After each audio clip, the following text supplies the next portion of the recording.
तर हे बघा, रात्री कणी भोपळ्याचं पीठ शिजवून भोपळा कणी भिजवून ठेवलं होतं. आता कसलं छान असं कणी भिजलेलं आहे, मऊ असं. आता ह्याच्या फक्त कणी अशा घाऱ्या करायच्या. तर हे पीठ मी कसं भिजवते माझी पद्धत मी सांगणार आहे. भोपळ्याच्या घारीचा हा व्लॉग कणी शेवटपर्यंत नक्की बघा.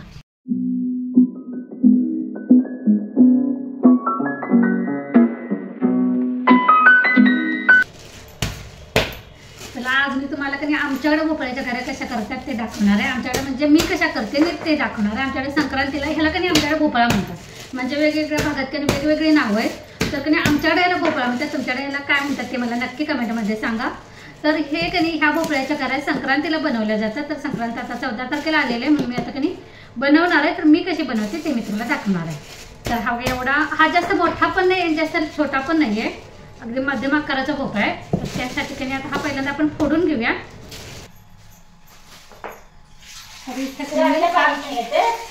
तिखट नाही, चाण्याचं नाही आहे वरच्या टाकीचं. तर इथं कधी 1.5 किलो गूळ असा बारीक चिरून घेतलेला आहे. आता भोपळा इथं काय केलं,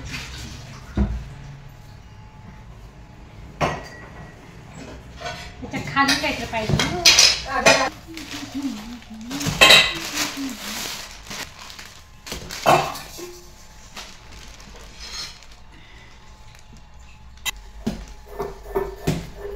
ते काय बाई एकदम मारू धरू कमी. कसा कसा फोडायचा सांगा, का चिरायचा असाच बघ. नाही धरायला पाहिजे, नाही तर ते लागेल कापलं तुम्हाला. ते शूट कर हात काकी असा हात वगैरे दिला मला दिसला. भोपळा का कापायला सगळं घालायला भाड्या आज करायच्या उद्या आता शिजवून ठेवलं पाहिजे. हा आता ह्या वजन टाकूया. असं असं मारलं असतं ते इथे ना नाही.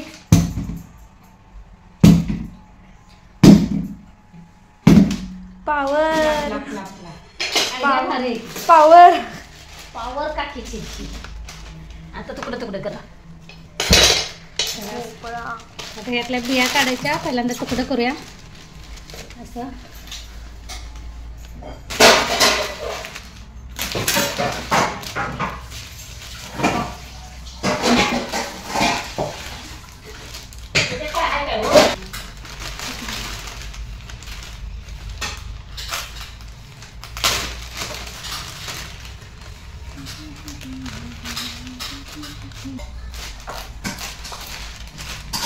असे कणी एवढे एवढे तुकडे करायचे आणि वाटल्यास कणी फक्त यातल्या बिया काढायच्या. असा गर नाही काढायचा अजिबात.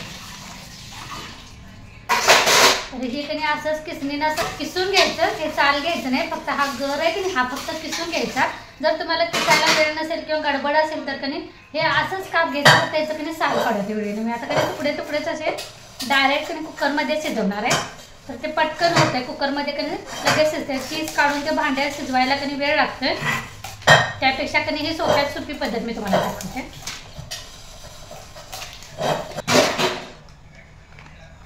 तर वेळेने कणी ह्याचं साल काढून घ्यायचं.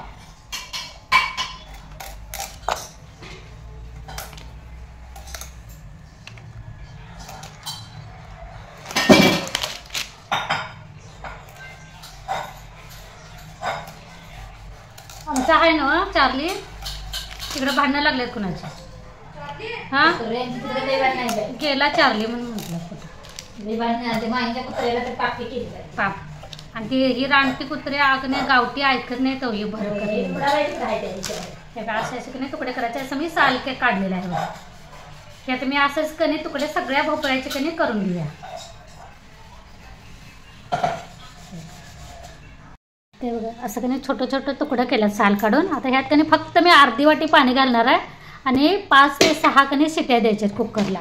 पाणी जास्त अजिबात घालायचं नाही, कारण या भोपळ्याला कणी अंगचंच पाणी सुटतंय. त्यामुळे फक्त कणी लागू नये म्हणून, करपू नये म्हणून कणी फक्त अर्धी वाटी पाणी घालूया. तर हे बघा आपण 1 वाटी घालूया. अर्धी वाटीपेक्षा थोडंसं कणी म्हणजे मनात शंका नको म्हणून 1 वाटी पाणी घातलेलं आहे. कुकरला 6 ते 8 शिट्या दिलेले. कुकर पण गाळ केलेला आहे. तर हे बघा मस्तपैकी आपला भोपळा शिजलेला आहे. तर एक नाही असं हे स्मॅशरनं कधी असं स्मॅश करायचं, किंवा तुमच्याकडे जर रवी असेल का नाही तर रवीनं केलं तरी चालते. आपले तागुसुरायची रवी असते की नाही त्यानं केलं तरी चालते, किंवा असं जर हे स्मॅशर असेल का नाही तर ह्यानं पण असं करून घ्यायचं. आमचं पाणी केवढं सुटलं आहे बघा. फक्त आपण अरे ते वाफेनं माझं फक्त एकच फुलपात्र पाणी घातलं होतं. अर्धी वाटी घातलं असतं तरी चाललं असतं, पण मी कधी शंका नको म्हणून 1 वाटी फुल घातलं. ते सगळं तुम्ही असं करून घेऊया आपण. हे जरा असं पिवळं की असं गव्हाचा पाक होईल तयार, कडक होतं. लय बी काय कोरडं करायचं नाही. तर आता का नाही असंच शिव्या गॅसवर, आणि थोडंसं आता पाणी आहे का नाही, पाणी थोडंसं का नाही आटून देऊन ते खालच्या गॅसवर खालच्या पिवळ्याच्या गॅसवर आता. हो आम्ही शिगडी बाहेर काढते.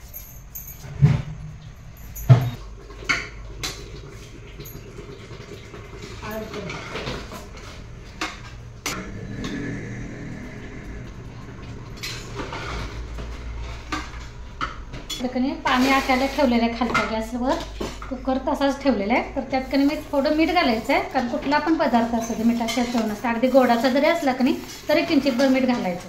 त्यानंतर हळद घातलेली आहे. हळद ऑप्शनल आहे, तुम्हाला आवडत असेल तर घाला, नसेल आवडत नाही घातलं तरी चालते, पण हळदीनं कलर चांगला येतो. तर इथे मी कधी बडीशेप भाजून घेतलेली आहे, तर ती कधी आता बारीक करून घेऊ.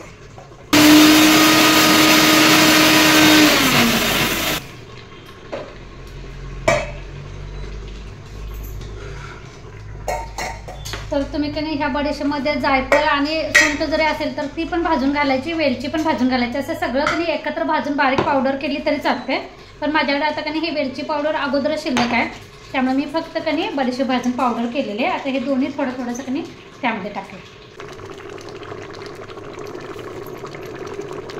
बस मस्त वेलची पावडर ठेवा खाली.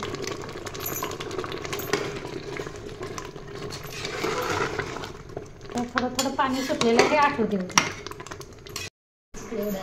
सगळ्याला उठतं त्या पप्पाचं.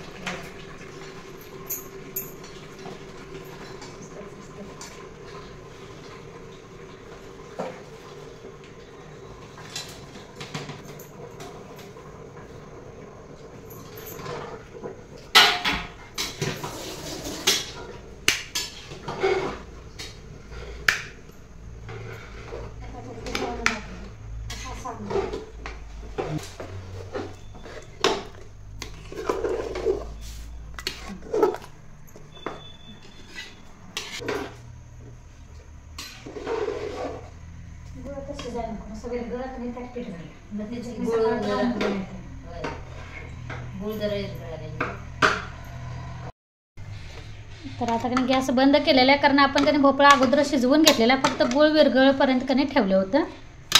तर हे कधी गार झाल्यानंतर असं घट्ट पण येतं. हे आता कधी एका पातेल्यात काढू.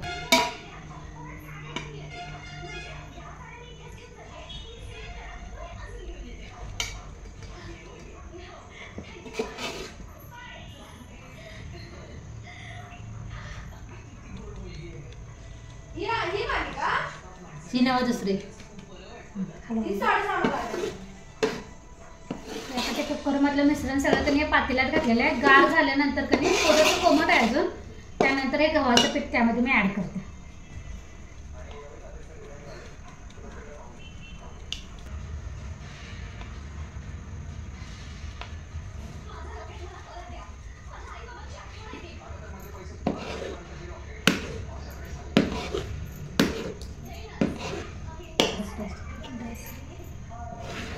दिला बाबा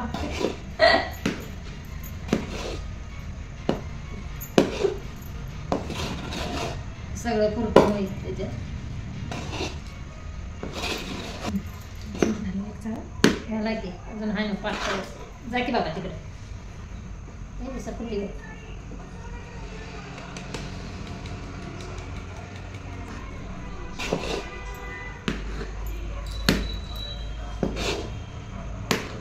केवढं पीठ बसलं.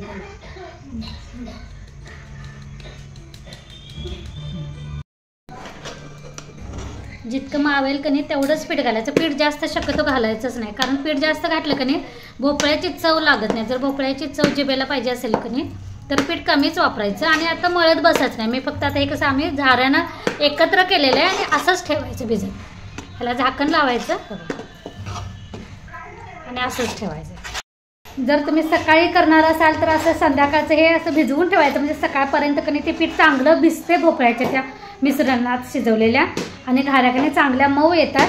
आणि जर तुम्हाला संध्याकाळी करायचं असेल तर सकाळी लवकर कणी जेवण करत करत हे असं पीठ वगैरे घालून कणी ठेवायचं भिजवत. संध्याकाळी जेवण झाल्यानंतर कणी निवांत बनवायला घ्यायचं. तर आता मी संध्याकाळचं हे केलेलं आहे, पीठ घालून ठेवलेलं आहे भोपळा शिजवून. तर आता मी सकाळी करणार आहे. असं आता कणी झाकण लावून ठेवायचं.